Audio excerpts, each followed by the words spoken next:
Hey, welcome back. My name's Cody. We're here with Paul talking about the Paulcast, and today also last time it's a continuation of the conversation about albums. Same thing, and Yeah. you don't have to make more. Anyways, He's gonna be gone.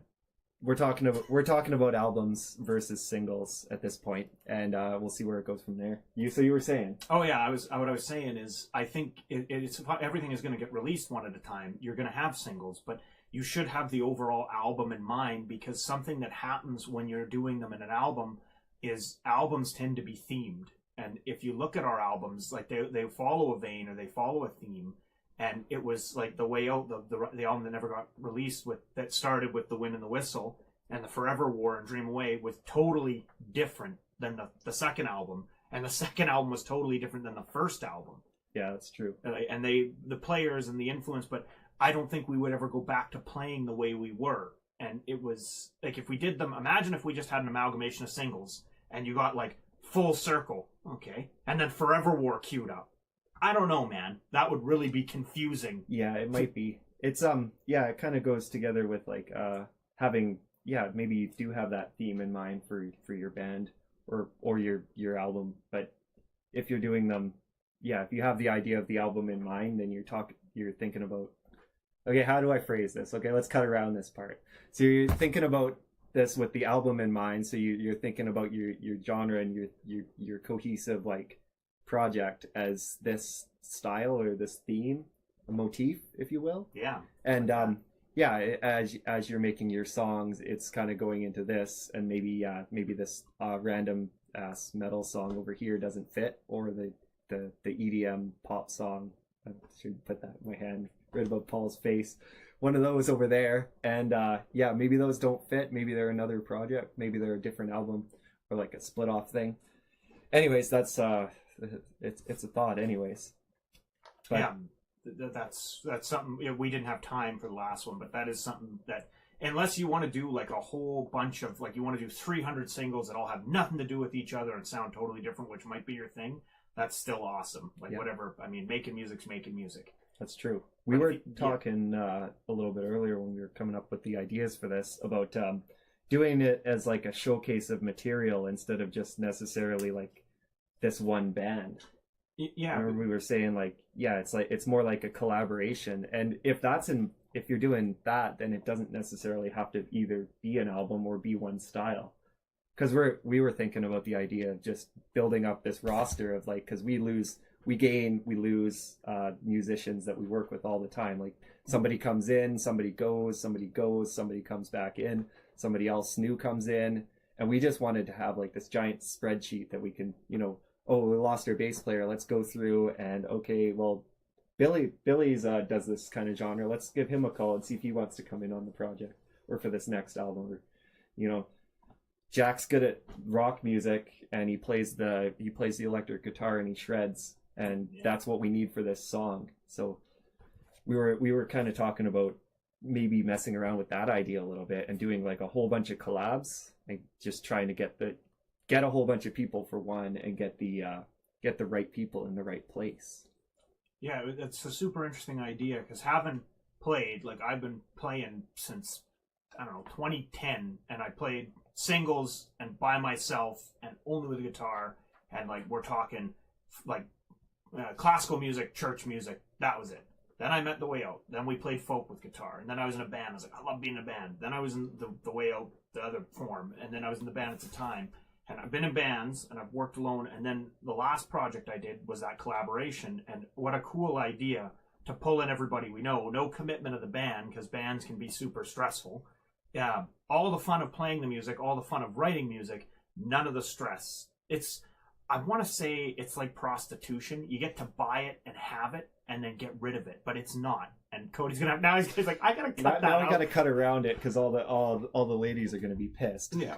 Well, it could be dudes. We live in a weird world. Yeah, now. we You do can live get in a any weird... kind of prostitute. Well, I guess so. I mean, it could be I don't anything. think I don't. Hopefully, we're allowed to say prostitution on YouTube. Anyways, just yeah, cut around. Yeah, we'll just. I don't endorse it. I'm not cutting around this. Yeah, okay. But anyways, I was just thinking that the analogy of all the fun, but none of the commitment. Yeah, exactly. And you get to write the song, make the song, work on the song, work with other musicians, And then because you're not so invested, like, this is my band, this is important. We lost our bass player. Now the project's ruined. Now we have to quit and start over again. Maybe you can just be like, okay, well, we just have to find somebody else for this next project. Yeah. Or for this project to get it finished. Or maybe somebody just has to play the bass and the guitar instead. Because we're not talking about from a live perspective here. We're just talking about as songwriters and as people who write and record. Yeah, the song was done. By the time I showed up, the core of it, most of it was done. I went in, got a metronome. We did the drums in a day, or my section.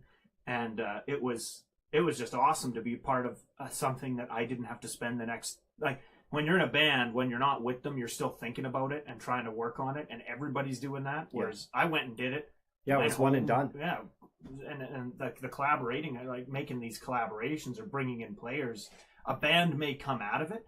But if not, at least you're still practicing, producing, and you're still keeping like it was like when you said the merits of the cover band is you might not want to be in a cover band, but you still get to play music. And like yours is a bad example because you're not like, I can't really say it's a cover band because you've changed everything so much. Yeah, it's hard to say what that one is. It's not really. Someday the music will come out and you guys can judge for yourselves. It's not really a cover band, but that's different. It is. But it is a chance to get your chops up. And if we're talking about from a collaboration, compilation kind of perspective, you're not tied to one band name and you're not tied to this, that, or the other.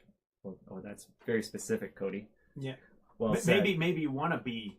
Yeah. Like the Genesis idea. Yeah. You want to be Phil Collins. Yeah. Maybe your bass player doesn't want to commit to a full album and jamming once a week and stuff. So you pull in one project, see how it goes. If it clicks, and you can do more. And if it doesn't, then you can find another place, or they can go their separate ways, or whatever. The sky's the limit. It seems like a kind of a neat concept to do that way. And then also like this song that we did over here and this song over here, whatever. You got two songs, right? And you're not you're not tied down to be like, oh, this has to have this band name or whatever. You could call one, I don't know, one name, and you could call one the other name. So no name and brand name. Yeah, exactly. You could have two different things with two different, completely separate styles, and not be attached to, oh, we have to have a niche, a genre, and a subgenre and a micro niche, and you have to do this, and you have to be in this box, right? It kind of removes the limitations and makes it interesting. Gives you more possibilities, because maybe you don't want to just have one genre. Yeah, that is a really good point, because when, like I was just saying at the beginning, is we did think of in the vein of, is this something we would make? Like when we had a really bizarre out there idea, we were like, we'll save that. I remember me and Sam saying, we're going to save this for a different band or a different project because it just doesn't fit. Yeah, what was it? It was the what are those called? Concept albums about, I forget what it was about. It was something ridiculous. He wanted to do like a rock opera, and I was like, this is a cool idea. And we started working on it, but I was like, this is not going to fit with the folk rock, Irish classic rock, electric chair. Yeah, exactly. Like rock operas are great, but it's very cool. Yeah. But we kind of knew that it wasn't going to be committed to on any of our levels. I started writing it. We started writing it. I got a bunch of songs for it, but never. And that's I've got half of or not half. I got like 64 128th of a rock opera. Yeah. Yeah, I don't know. It was about 5% of the way there. Oh, well, we started. Percent. Yeah, sure. We started writing it. Racist. I'm just kidding. Yeah, we started writing it. We didn't get finished writing it, and we bit off more than we can chew. Let's just say that. It turns out they're really big and hard to make. Yeah, they're very hard to make. We could have done it. It would have been a big commitment. We didn't have the funding. Yeah. Yeah, if we're going to do the rock opera, we better get a Kickstarter. Yeah, we better get some kind of crowdfunding going on that one. If you guys are interested in that, let us know. But we're not holding our breath on that one. Maybe someday we can make it happen. I'd do that. That'd be awesome. All right, so we're hitting the 10-minute mark. So let's sign out for today. Any last words? Tune your bass once in a while. That's some good advice. Come on. Highly relevant. Also, thanks for watching. Leave a comment below. Thanks. Bye.